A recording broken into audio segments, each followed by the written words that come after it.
যখন আমরা ক্ষমতার বিশ্ব রাজনীতির কথা আলোচনা করি তখন আমাদের চোখের সামনে ভেসে ওঠে রথচাইল্ড ফ্যামিলি, যারা পুরো ইউরোপীয় ইউনিয়নকে কন্ট্রোল করে, যাদের সম্পদের পরিমাণ প্রায় ট্রিলিয়ন ডলারের কাছাকাছি। 1744 সালে জার্মানির ফ্রাঙ্কফুর্ট শহরে ইহুদিদের জন্য নির্ধারিত একটি সংকীর্ণ এলাকা ছিল, যাকে বলা হতো গ্রেটু, আর সেখানেই জন্ম নিয়েছিলেন মায়ার অ্যামসেল রথচাইল্ড। তার পরিবার ছিল অত্যন্ত গরিব। পিতা মায়ার রথচাইল্ড ছিলেন একজন সাধারণ মুদ্রা ব্যবসায়ী। ল্যানগেট উইলহেলম ছিলেন খুব ধনী একজন রাজকুমার। তিনি পুরনো ও বিরল মুদ্রা সংগ্রহ করতে খুব পছন্দ করতেন এবং তার কাছে অনেক দামি মুদ্রা ছিল। মায়ার অ্যামসেল রথচাইল্ড এই বিষয়টা বুঝতে পারেন। তিনি কোনোভাবে উইলহেমের কাছে যাওয়ার সুযোগ পান। তারপর তিনি কম দামে বিরল মুদ্রা এনে উইলহেমকে দিতে শুরু করেন। এতে উইলহেম খুব খুশি হন এবং তার উপর ভরসা করতে শুরু করেন। 1769 সালে মায়ার অ্যামসেল রথচাইল্ড হেসে কাসেলের দরবারে সরকারি এজেন্ট হিসাবে কাজ পান। এটা ছিল তার জীবনের প্রথম বড় সাফল্য। এই কাজের কারণে সমাজে তার সম্মান বাড়ে এবং বড় বড় ব্যবসা করার সুযোগ তৈরি হয়। কিন্তু তিনি শুধু এই পদে সন্তুষ্ট ছিলেন না, তিনি আরো বড় কিছু করতে চেয়েছিলেন। তিনি বুঝতে পারলেন সফল হতে হলে পরিবারকে নিয়ে একসাথে রেখে কাজ করতে হবে। এই চিন্তা থেকেই তিনি তার 5 ছেলেকে নিয়ে একটি শক্তিশালী পারিবারিক ব্যবসা গড়ে তোলার পরিকল্পনা করেন, যা পরে খুব বড় এক সাম্রাজ্যে পরিণত হয়। মায়া রথচাইল্ড তার 5 ছেলেকে ইউরোপের প্রধান 5টি শহরে পাঠিয়ে দিলেন ব্যবসায়িক কাজে, আর তিনি নিজে রয়ে গেলেন জার্মানির ফ্রাঙ্কফুর্টে। এটি ছিল ইতিহাসের সবচেয়ে সুচিন্তিত ব্যবসায়িক কৌশলগুলোর একটি। 5টি দেশে 5টি পরিবারের শাখা, কিন্তু একটি লক্ষ্য, একটি নিয়ম ছিল: পরিবারের মধ্যে সর্বদা গোপনীয়তা বজায় রাখো, নিজেদের মধ্যে বিয়ে করো এবং সম্পদ কখনো পরিবারের বাইরে যেতে দিও না। তখনকার সময়ে রথচাইল্ড ফ্যামিলি নিজেদের মধ্যে যোগাযোগ রাখতেন বিশ্বের সাংকেতিক ভাষায় লেখা চিঠির মাধ্যমে। এই চিঠিগুলি ছিল এতটাই গোপনীয় যে সে যুগের কোনো সরকারি গোয়েন্দাও সেগুলো বুঝতে পারত না। 5 ভাইয়ের মধ্যে প্রতিভাবান ছিলেন নাথান মায়ার রথচাইল্ড। 1800 সালে মাত্র 23 বছর বয়সে তিনি ইংল্যান্ডে এলেন প্রায় শূন্য হাতে। ইংল্যান্ডের ম্যানচেস্টারে এসে নাথান প্রথমে বস্ত্র ব্যবসা শুরু করলেন।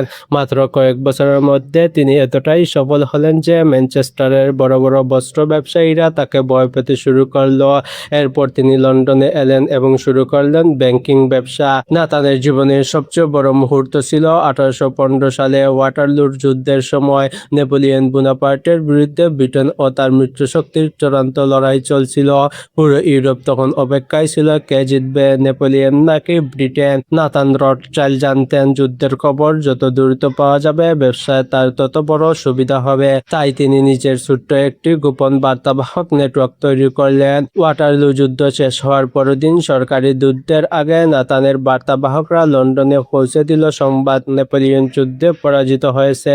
নাথান লন্ডনের শেয়ার বাজারে গেলেন। তখন সবাই ভাবছিল হয়তো নেপোলিয়ন বাহিনী যুদ্ধে জিতে গেছে। নাথান রথচাইল্ড অতি কৌশলে বন্ড বিক্রি করে দিলেন। বাজারে গুজব ছড়িয়ে পড়ল নিশ্চয়ই ব্রিটেন হেরে গেছে, তাই রথচাইল্ড বন্ড ছেড়ে দিচ্ছেন।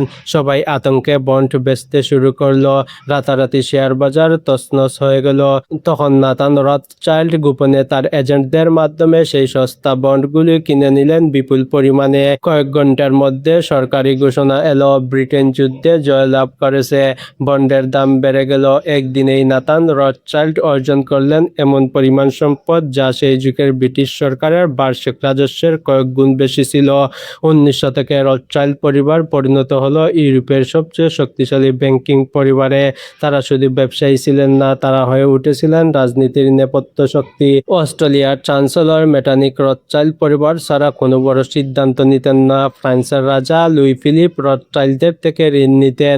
ব্রিটিশ সরকার তাদের কাছ থেকে যুদ্ধের অর্থায়ন সংগ্রহ করত। রথচাইল্ড ফ্যামিলি একসময় একই সাথে পরস্পর বিরোধী দেশগুলিকে অর্থ দিত, কারণ তাদের কাছে দেশের চেয়ে বড় ছিল মুনাফা। 1818 সালে ফ্রান্সের সরকার দেউলিয়া হওয়ার পথে। নেপোলিয়নের যুদ্ধের পর দেশটি ভয়াবহ অর্থনৈতিক সংকটে। জ্যাকব রথচাইল্ড ফ্রান্সকে বিশাল ঋণ দিলেন, বিনিময়ে পেলেন ফ্রান্সের রেলপথ নির্মাণের একচেটিয়া আধিপত্য। এই একটি চুক্তি থেকেই রথচাইল্ড পরিবার ফ্রান্সের পরিবহন ব্যবস্থার নিয়ন্ত্রক হয়ে উঠল। একইভাবে ইংল্যান্ডে নাতানের পুত্র লায়নেল রথচাইল্ড ব্রিটিশ সরকারকে মিশরের সুয়েজ খাল কেনার জন্য 4 মিলিয়ন পাউন্ড ঋণ দিলেন মাত্র 24 ঘন্টার ব্যবধানে। সেই সময়ে ব্রিটিশ পার্লামেন্ট বা ব্যাংক অব ইংল্যান্ড কেউ এত দ্রুত এত বড় অঙ্কের অর্থ যোগান করতে পারত না, কিন্তু রথচাইল্ড পরিবার তা দেখিয়ে দিয়েছিল। রথচাইল্ড পরিবারের ক্ষমতা রহস্য লুকিয়ে আছে তাদের কিছু অনন্য নীতিতে। প্রথমত, পারিবারিক ঐক্য। 5 ভাই পরবর্তী প্রজন্মের সদস্যরা সবাই একটি সাধারণ লক্ষ্যে কাজ করতেন। তারা প্রায় নিজেদের মধ্যে বিয়ে করতেন যাতে সম্পদ পরিবারের বাইরে না যায়। দ্বিতীয়, তথ্যের আধিপত্য। রথচাইল্ডরা সে যুগে ইউরোপের সবচেয়ে দ্রুততম তথ্য সংগ্রহ ও বিতরণ ব্যবস্থা তৈরি করেছিল।